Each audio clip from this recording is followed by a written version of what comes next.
Picture this scenario, because I guarantee it has happened to you in the last month. It is 5:30 p.m. on a Friday. You have just finished the 45-hour work week. You're physically present in your car or on the train, but your brain is completely fried. You are driving home and the idea of cooking a meal seems about as appealing as climbing Mount Everest. So you pull up the delivery app. You order Thai food or pizza or burgers.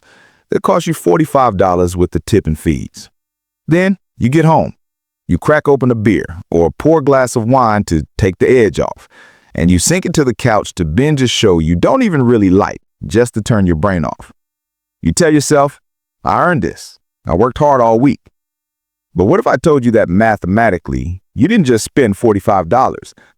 What if I told you that the pizza, the gas you burned driving home, the nice shirt you wore to the office, and the stress that forced you to order that food in the first place are all hidden taxes that are reducing your salary by nearly 70%? You think you were selling your time for $30 an hour. But after we do the forensic accounting on your life, the math proves you might be working for less than $4 an hour. My name is Bobby, and I spend way too much time obsessing over the invisible equations that govern our lives and keep us running on hamster's wheels that are moving slightly faster than we can run. If you are someone who looks at your paycheck and wonders where it all goes, or if you feel like you are working harder in late 2025 than ever before, but your savings account is basically flat, make sure to hit that subscribe button and give this video a thumbs up. Because today, we aren't talking about investing. We're talking about an accounting fraud, not one committed by a corporation, but one you are unknowingly committing against yourself every single time you accept a job offer based on the gross salary. We're going to calculate your real hourly wage. And I have to warn you, once you see this number, you will never look at a price tag the same way again. Here's the fundamental lie we are all sold from the moment we graduate school.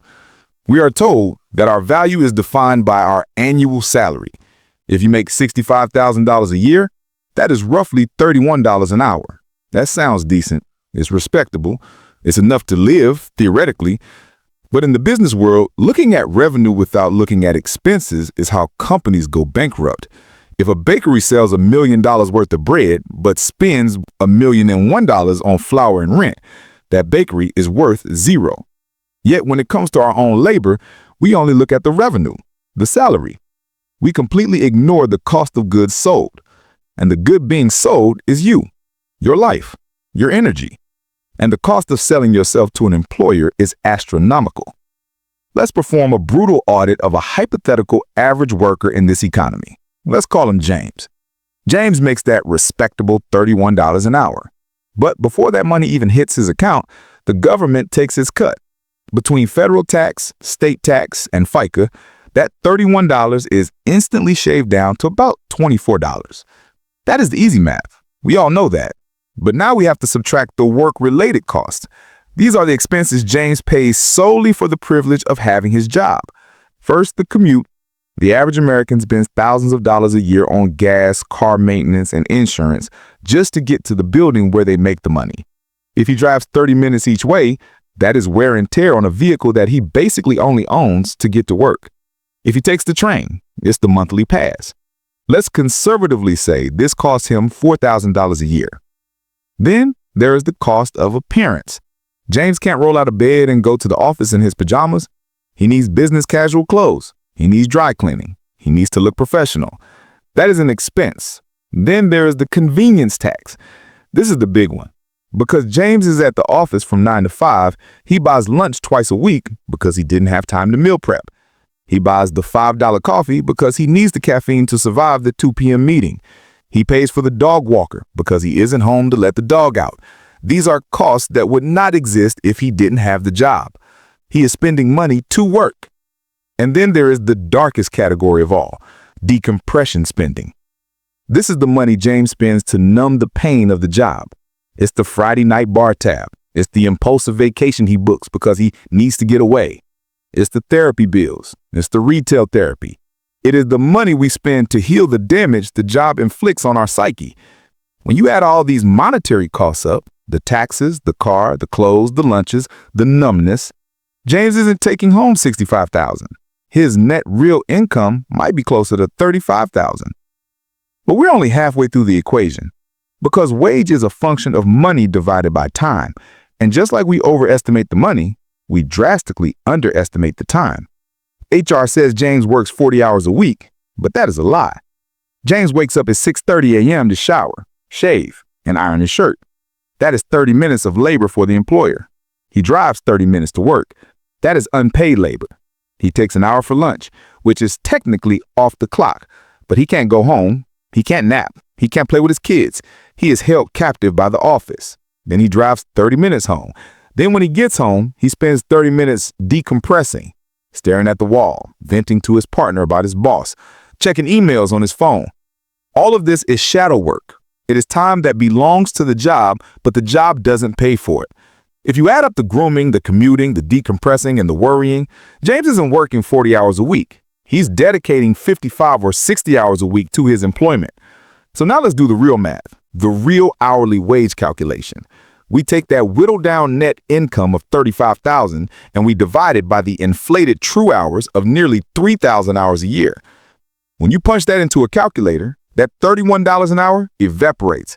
Suddenly, James is making $11 an hour or $8, or in some high-stress, high-cost of living scenarios, he is mathematically making less than the teenager flipping burgers down the street because the teenager walks to work, wears a uniform, and leaves his stress at the fry station.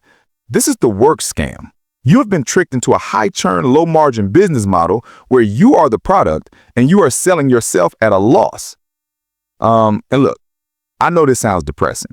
You might be thinking, great, Bobby, I'm broke and my job sucks. Thanks for the update. But the reason we do this math isn't to make you depressed. It is to make you angry, and more importantly, to make you efficient. Once you know your real hourly wage, your entire view of consumerism changes. This is a concept popularized by the book, Your Money or Your Life, and it is the antidote to being broke.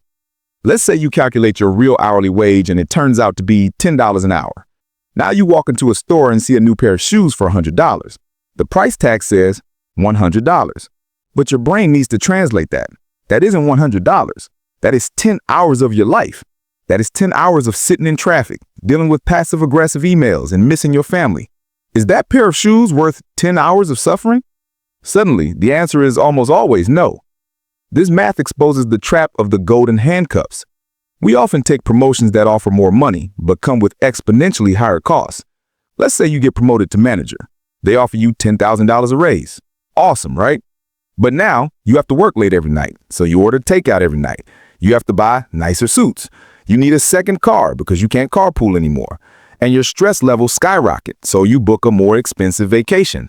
You might actually find that your real hourly wage actually goes down after a promotion. You are processing more money through your bank account, but you are keeping less of it, and you are giving up more of your life to get it. There is also a hidden opportunity cost here that is terrifying. When you spend your money on the costs of working, the commute, the convenience food, you are robbing your future self of compound interest. That $5 a day on coffee because you're too tired to brew it at home? Over 30 years, invested at 7%, that is nearly $200,000. You aren't just drinking coffee. You are drinking your retirement. You are drinking your freedom. The system relies on you being too exhausted to do this math. They rely on you being a passive consumer of your own life. They want you to think, I make good money, so you keep signing the lease on the luxury apartment and financing the luxury car, keeping you trapped in the cycle of needing the job to pay for the things you bought to tolerate the job. So what is the solution? How do we break this equation? The answer is not necessarily quit your job tomorrow and live in the woods. We have to be realistic. We have bills. The solution is to ruthlessly optimize your real hourly wage. This becomes the new metric for your success, not income, but efficiency. Can you negotiate working from home 2 days a week? If you save 2 hours of commuting and $10 of gas, you just gave yourself a massive raise without the company paying you a dime more. Can you start meal prepping on Sunday? That lowers your cost of goods sold. Can you move closer to work? Can you stop caring about what your coworkers think of your clothes? Every dollar of work expense you cut is a dollar of pure freedom. But the biggest shift is psychological. You have to start treating your labor like a business.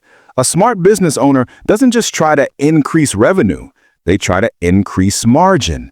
Your life is the business. Your margin is the time and money you have left over to actually be a human being.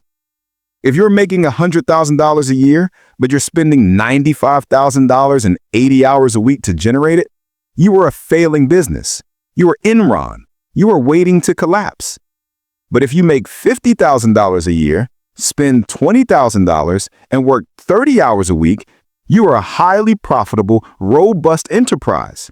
You're winning. This is where the negative epiphany turns into positive action. I want you to sit down this weekend, not when you are tired on Friday, but when you are fresh on Sunday, and run the numbers. Calculate your commute cost. Estimate your taxes. Be honest about your decompression spending. Divide your net pay by your total hours committed to the job. Write that number on a sticky note and put it on your credit card. My real wage is $8.50. The next time you go to buy something stupid, look at that number. Ask yourself, am I willing to trade 4 hours of my life for this plastic junk? That friction will save you more money than any budget app ever could. We are living in an era where time is becoming the ultimate currency. The rich are buying time. The poor are selling it at a discount. Don't sell your time at a discount. Audit your life, cut the vampire cost associated with your job, and start building a gap between your income and your expenses, because that gap is where your freedom lives. If this video made you rethink your paycheck, share it with a coworker who looks tired. We're all in this same trap, but we can math our way out of it together. Thanks for watching, and I'll see you in the next one.